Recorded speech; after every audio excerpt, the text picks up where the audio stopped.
Je suis Sabrina et je t'embarque dans ce podcast entre étoiles, intuition et petites blagues lunaires. Respire, tu es sur Chemin Céleste. Hello hello et bienvenue sur Chemin Céleste, le podcast qui t'invite à garder la tête dans les étoiles tout en ayant les pieds bien plantés sur terre. Aujourd'hui, on plonge dans un sujet qui fascine vraiment tout le monde, les fameux signes de l'univers. Tu sais, les petits clins d'œil cosmiques qui te donnent l'impression que le ciel t'envoie un petit SMS. Mais parfois, ça ressemble juste à Suzy qui vient de claquer la porte de sa voiture. On va pas se mentir, quand on est en pleine remise en question, on a tendance à tout scruter.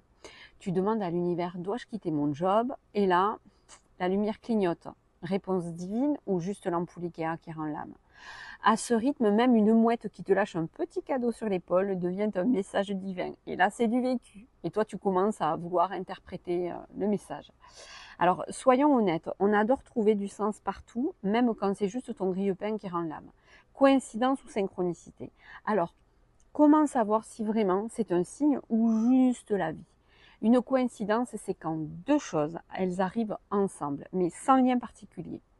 Une synchronicité, c'est quand deux événements se produisent et qu'ils résonnent profondément en toi avec un sens particulier. Exemple, tu croises ton ex pile le jour où t'as pas ton mascara ou que tu portes ton vieux jogging, qui date du collège d'ailleurs, ça c'est une coïncidence.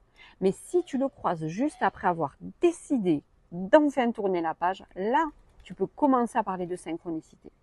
La différence, elle se joue dans ton ressenti intérieur. Est-ce que ça résonne? Est-ce que ça t'ouvre à une évidence? Ou est-ce que c'est juste inconfortable?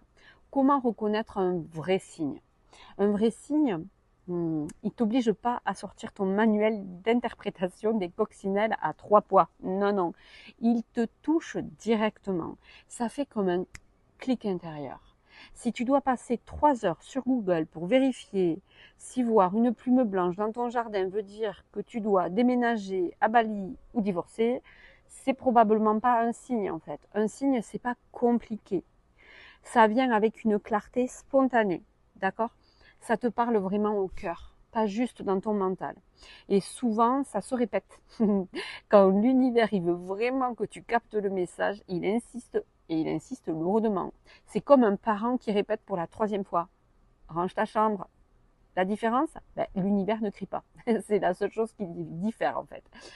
Alors, il a plutôt un côté où il va insister avec douceur, avec persistance, intégrer les signes sans devenir accro, c'est là qu'est le piège en fait.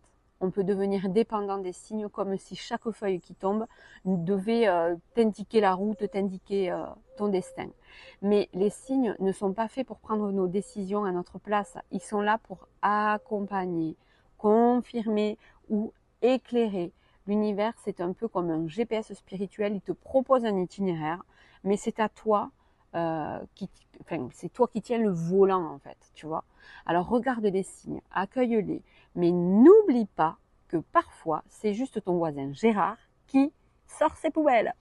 Voilà, c'était notre balade céleste du jour, entre synchronicité inspirante et simple coïncidence du quotidien. Si tu veux partager une histoire drôle ou touchante sur un signe que tu as déjà reçu, n'hésite pas, viens me le raconter, ça me fera plaisir sur Chemin Céleste. N'hésite pas pour ça parce que alors j'adore lire vos expériences, surtout celles de l'univers qui semble avoir beaucoup d'humour souvent. Et n'oublie pas, les signes sont des lumières sur ton chemin, mais c'est toujours toi qui choisis où poser tes pas. Alors je te dis à très bientôt sur Chemin Céleste. J'ai beaucoup parlé, je t'embrasse. Ciao!